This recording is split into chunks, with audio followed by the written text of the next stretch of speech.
According to the New York Times, only 54% of seniors over the age of 65 even have access to the internet. So think about it.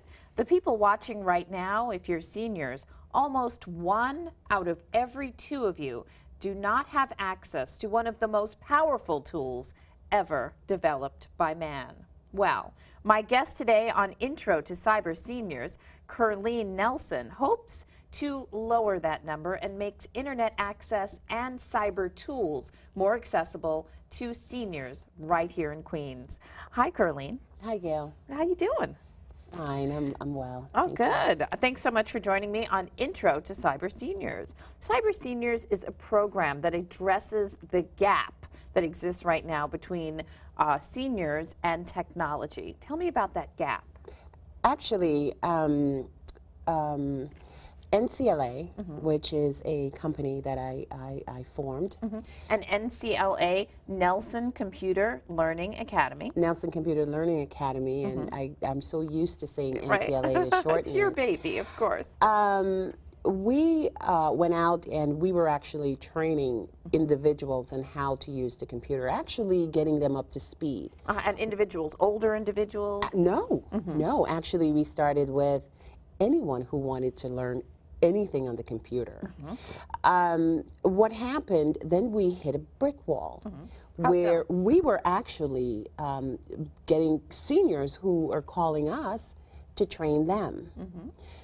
What I realized is that the training or the curriculum that we had set up for the general public does not fit the senior citizen.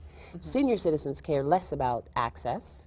They care less about Word sometimes, and a lot of the programs that we were giving them, they didn't want. They didn't want that. So you tailored a program just for seniors. We tailored a program for senior citizens. And what we did is, and that's how Cyber Seniors was born. What we did, I was working with the Brooklyn Borough President, Eric Adams. Eric Adams, and he said, you know what, I need to start training my seniors. I need to get to them. He said, I'm sending piles and piles of mails to my seniors. And email? Electronic mail? No? He was actually sending paper mail. Okay. And he was getting them back. Okay, really? Either the seniors moved or they have piles and piles of mail and they don't get to his correspondence. So we need to get seniors online. And how do we do that? So that's how Cyber Seniors was born, and it's called the Cyber Seniors Initiative. Cyber Seniors Initiative. Right. One of the things that happened is about 3-4 months ago, New York City opened up .nyc.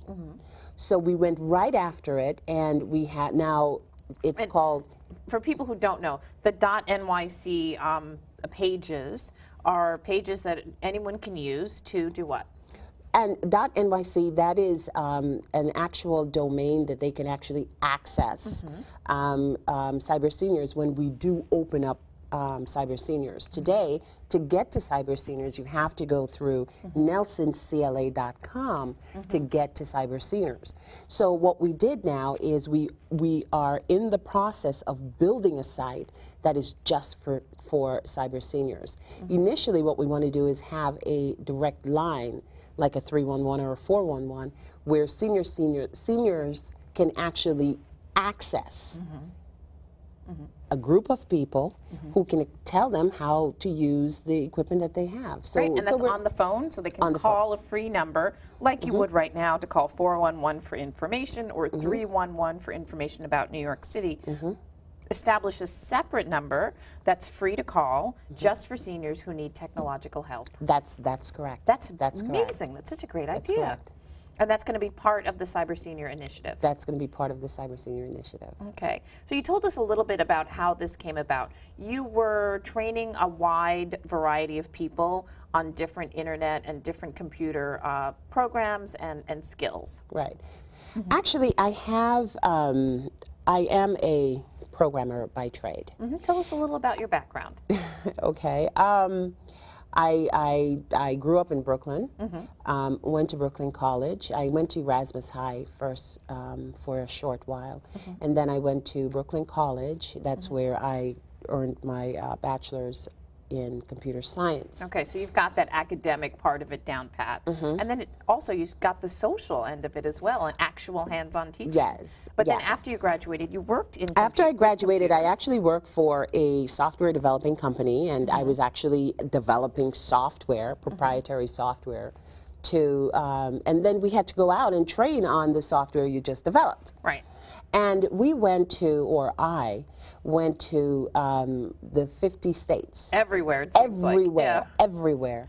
And I've done training, and this is now over, close to about 20 years, over 18 years now that I've been So training. you're not new to the field. Not new at all. So And you're also not new to training. correct. Right. So when I actually came back and I noticed that there's this gap where we have only a certain portion of our population, and cyber seniors is necessary, it's needed, not only in New York, but across the nation.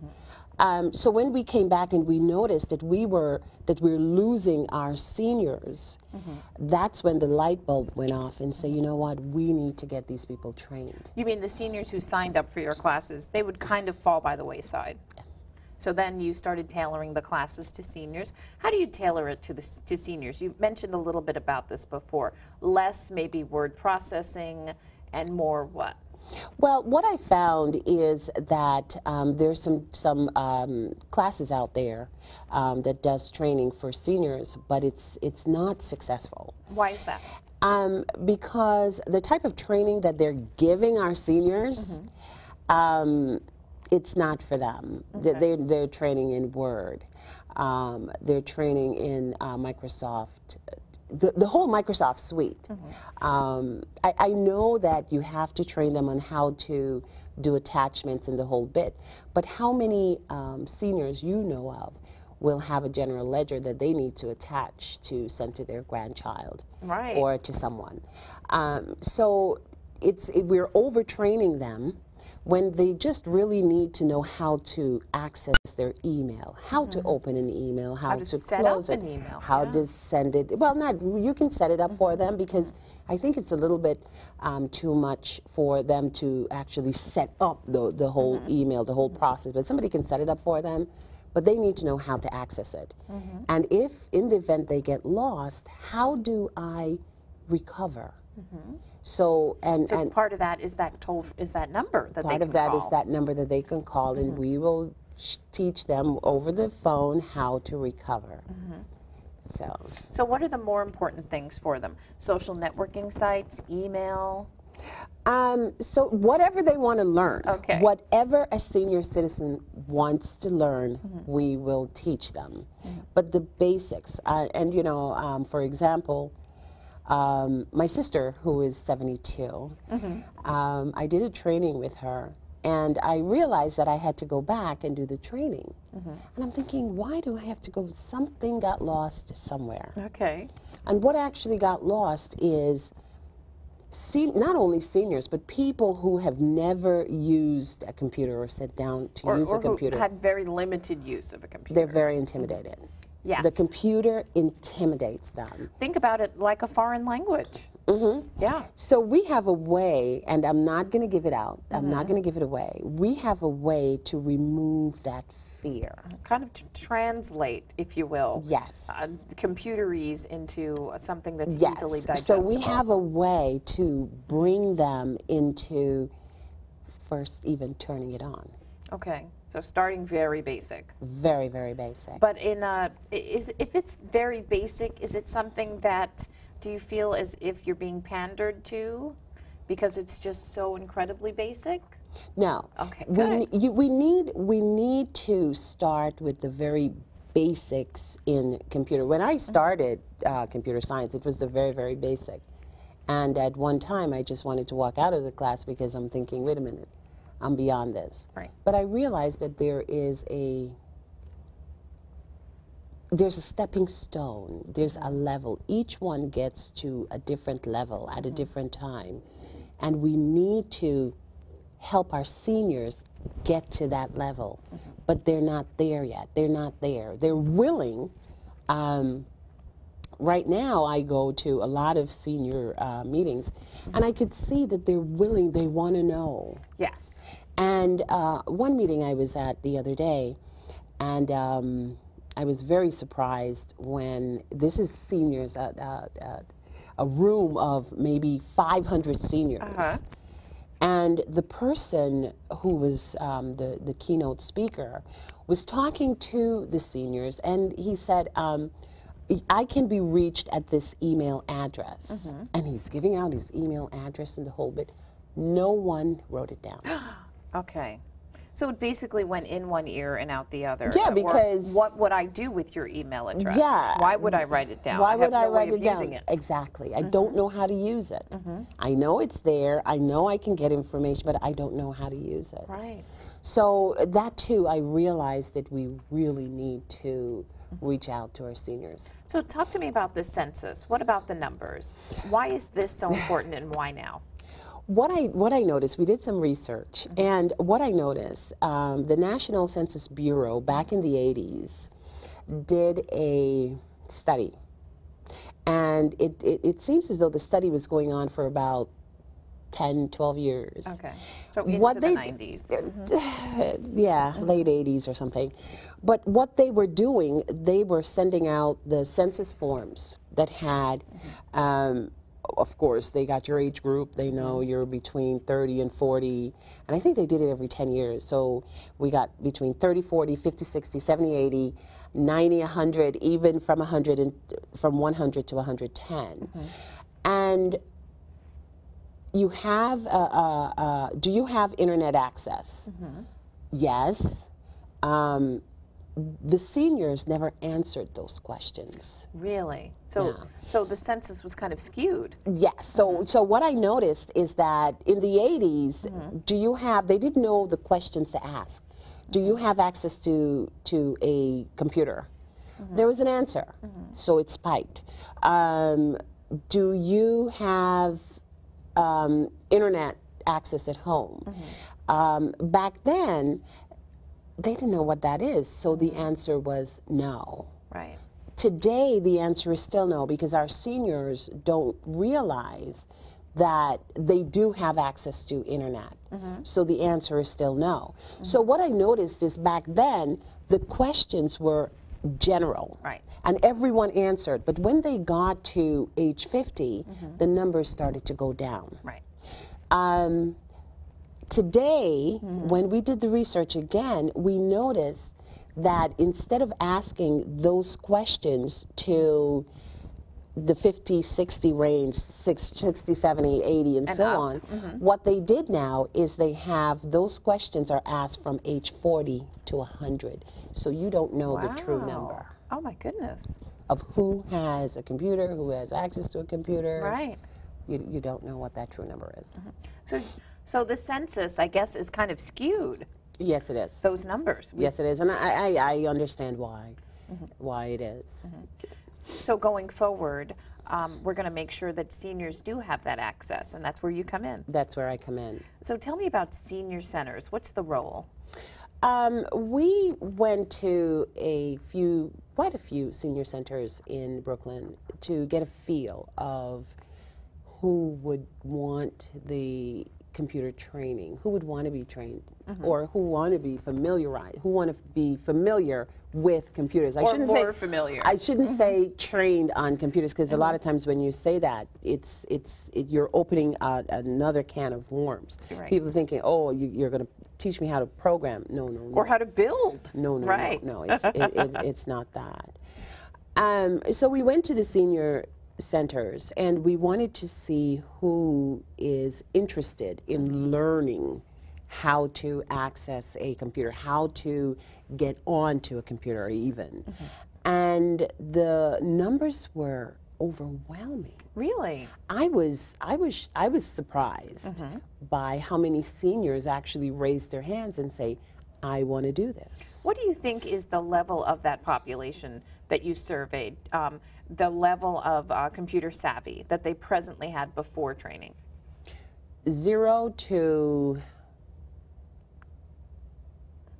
how to send an email in the 80s. So very limited. Very, very limited. Or dated even. Maybe they had used computers in their work life, and then after that just never picked it up at home. Right. Okay, so limited if not basic. Right. It was so cute. I talked with this one woman, and she was probably in her early 90s, cute woman, and she said, "Are you going to teach me how to shop online?" I love it. And I said, "Yes. Whatever you want us to do, that's what we're here to do for you." So when you went into the senior centers, you first did the survey where you found out if people wanted to learn, and then you found out their basic level of knowledge. And then you designed the whole program around that. Right, and what we need to do, and we're in the process of doing right now, is we are going from English, there are some translations we have to do. So our first translation will be Russian. Oh, really? English to Russian, yes. Lots of Russian communities here in Queens and in Brooklyn. Yes. Absolutely. Yes. So you'll be serving Russian seniors. We have to service all the communities. We have to be able to service all the communities. So Cyber Senior, just to get back to what that one senior said about, will you help me shop online? Because I think that's pretty legitimate. I mean, even if you've stayed away from the technology, you can kind of, I guess, draw people in, bring them in by dangling things like that in front of them.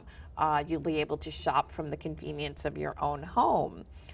What other things do seniors clamor for when it comes to online things or computer techniques or computer training? They're more interested in shopping. Shopping online is tops. The next is, how do I read my emails? Okay. Now, they don't have an email address, but already they want to learn how to read their emails. So you start with the most basic thing. You set them up. And you know what? We see it as very basic. You and I see it as very basic, but it's so paramount for them.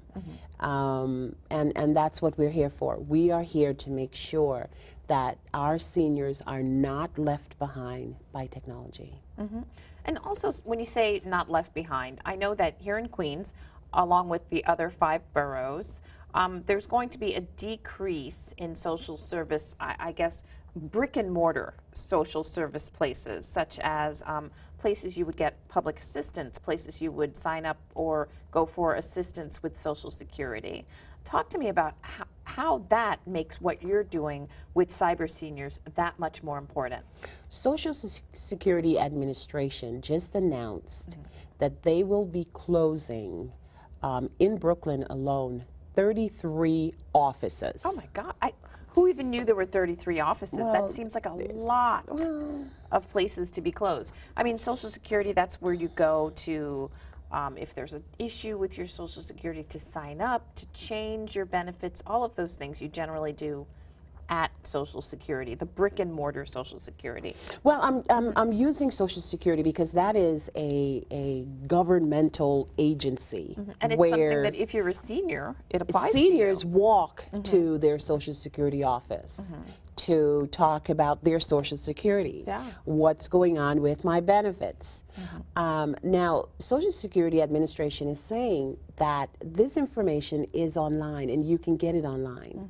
So they're closing the offices. I can understand, and I know that it was coming. I know it was going to happen. I mean, it makes good fiscal sense. It does, but we start with Social Security.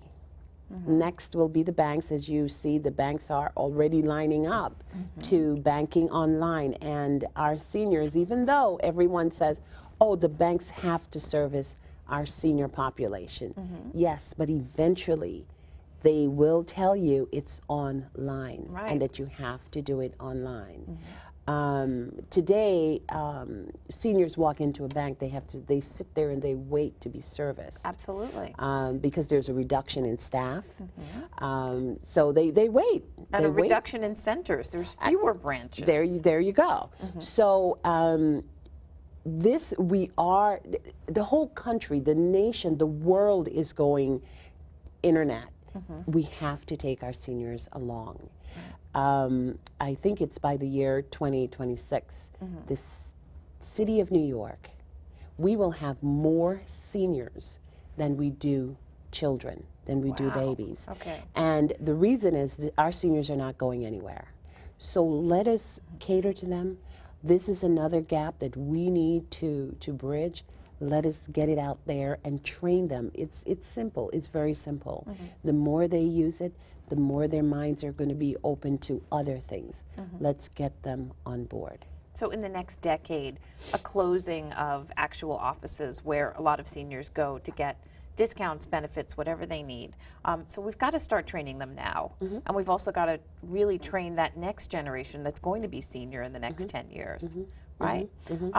So when you train seniors, just to go back to the shopping, do you ever tell them things like you can use eBay to sell your old junk, or you can use Facebook to keep up with your grandkids? How do you sell it to them? Well, we try not to confuse them too much with what they hear. Right. So they hear of Facebook. Right. So you tell them, yes, you can actually communicate with a wider audience now, and you can actually see a lot of what your children and grandchildren are doing without saying anything, Grandma. You can see more into what they're doing, into their lives, and also they're old friends, and old friends, and they're totally excited about that. But with the excitement and the eagerness of them getting online, we have to also teach security. Yes. So that is another thing that is very, very important. There are other groups that do training on computers also. And one of the things that we at Cyber Seniors want to do is to let them know you have to teach security along with any other application that you're teaching. So security how? Not sharing passwords? What do you mean? Not sharing passwords. There's this new group, and I really don't want to give them a plug right now, that, and they call my house a lot, that my computer, oh, did you know your computer is running slow? And I'm like, yeah. Okay, it is running slow, so what can you do? And, well, we can fix it for you. How would they know your computer is running slow? Is this a scam? It is a scam. Okay. It is a scam. So we have to alert our seniors of these scams that happens all the time. We have to get that number. I hope we get 777 or something like that. Toll-free number, right? A toll-free number where they can actually call in and we can help them with their computers. If it's running slow, it's free of charge. And you know, we have to tell them you don't put certain things on your computer. Don't share don't your share passwords. information. Right. I don't care who it is. Don't give it to anyone. You know, make it something that you can remember, and so on and so on. But we have to be very vigilant, and we have to get the ball rolling on seniors being technology mini savvy. Right, being savvy and being secure. Being secure. And there's also other things that seniors can do online, medication management. Which is something else too. Our doctor, well, the other day I was at the doctor, and he said, did you know that you can actually look at your medical records online? You don't need to come in anymore. I said, well, why did you tell me to come in? Right. You know, he said, well, because maybe I wanted to see you. But now we can have our seniors have access to their medical history online, and they can actually look at it. Yeah, and health tracking, they can track day to day, like many of us do on our smartphones. They can do that as well. Yes. You know, today, or they can see a spike in blood pressure, or they can see a spike in something and alert their doctor. And also order their medicines online. They don't have to go in. It comes right to the door. Yes. And of course, Skyping the kids, the grandkids, people who have been out of their lives for a long time. And just to get back to security too, there's also that extra level of security. If you can check in with grandma, who maybe lives in Florida, if you can check in with her online. And so there's that other extra added level of security with being more technologically savvy. Yeah. So this, you know, Cyber Seniors sounds like a great program. Yes. When is it coming? Where can we get more information? Well, we are in the process of just collecting statistics right now. Right now, we are in the centers and senior centers. Yes, we're in the senior centers collecting numbers and the whole bit. If they would like us to begin training, we start the training right then and there. The program right now, it's 100% funded by Nelson Computer Learning Academy. NCLA. NCLA. And we have a few senior volunteers. Great. And one of the reasons I like the senior volunteers is that the person they're training doesn't feel intimidated. Right. As if a younger person is training, because our younger brains are going a mile a minute. Going quick. Mile a minute. And Grandma, how come you can't get this yet? Yeah. It's or like, what's wrong with you? Language they're unfamiliar with, right? Yes. Yes. So how can people get more information? Well, there are a couple of ways. You can call Nelson Computer Learning Academy at 347-676-5100 or Nelson, Nelson, CLA.com. Okay, online, of course. Online. And coming very soon will be cyberseniors.net. .nyc. Cyberseniors.nyc. .nyc. And that's seniors with an S, yes. Right? Okay. Cyberseniors.nyc. Coming yes. soon, the website for Cyber Seniors. Yes. So you can go there and find, I guess, a class in your area. You can go there and you will find a class in your area, as well as you will get the number or a direct connection to a customer service representative who can help you along what it is you need to know. Sometimes technology can be like a foreign language, thanks to Curly Nelson.